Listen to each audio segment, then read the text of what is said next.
যখন স্কুলে পড়তাম, ছোট ক্লাসে, ক্লাস 1 থেকে 5, তখন পরীক্ষা দিতাম 100তে 100 পাওয়ার জন্য। এবং স্যার ম্যাডামরা খাতা দিয়ে বলতো যে 3 ঘন্টা পরে খাতা নিয়ে নিব, 3 ঘন্টায় লেখো। প্রশ্ন পায় দেখতাম সবই পারি, আর কি চিন্তা, 3 ঘন্টা করে লিখবো। দেখতাম 2-2.5 ঘন্টার মধ্যে পরীক্ষা টরীক্ষা শেষ, রিভিশন টিভিশন দিয়া আরো অস্থির অবস্থা। হ্যাঁ, সময় অনেক বাঁচে, সমস্যা নাই। যখন একটু উপরে ক্লাসে উঠলাম, 6 থেকে 10, তখন পরীক্ষা দিতাম 80 পাওয়ার জন্য, A+ জানি অন্তত আসে। স্যার ম্যাডামরা খাতা দিয়ে বলতো 3 ঘন্টা পরে খাতা নিয়ে নিব।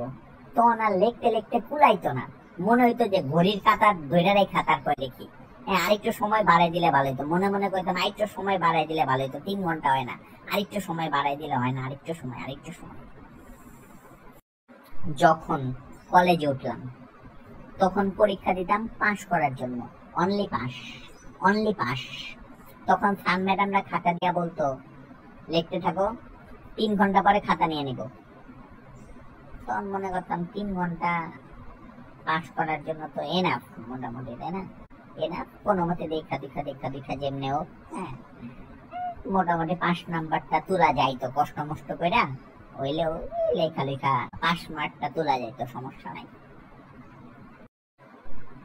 যখন ভার্সিটিতে উঠলাম, তখন পরীক্ষা দিতাম কি লিগা জানেন?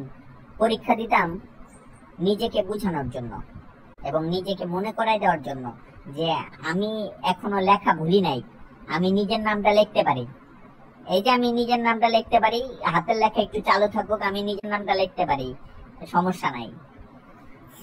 তখন স্যার ম্যাডামরা আইসা কইতো, খাতা দিলাম 3 ঘন্টা, এর বেশি সময় আমি দিব না, এর বেশি আমি 1 মিনিটও দিব না, 3 ঘন্টার 1টা সেকেন্ডও আমি বেশি সময় দিব না, তোমার 3 ঘন্টার মধ্যে পরীক্ষা শেষ করতে হবে।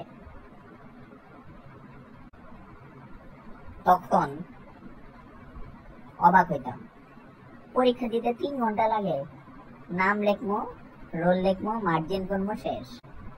তখন মনে মনে করতাম স্যার 3 ঘন্টা পরে নিতে হবে, 15 মিনিট পরে নিলে হয় না? রি রি রি রি রি রি রি রি রি রি রি রা রা।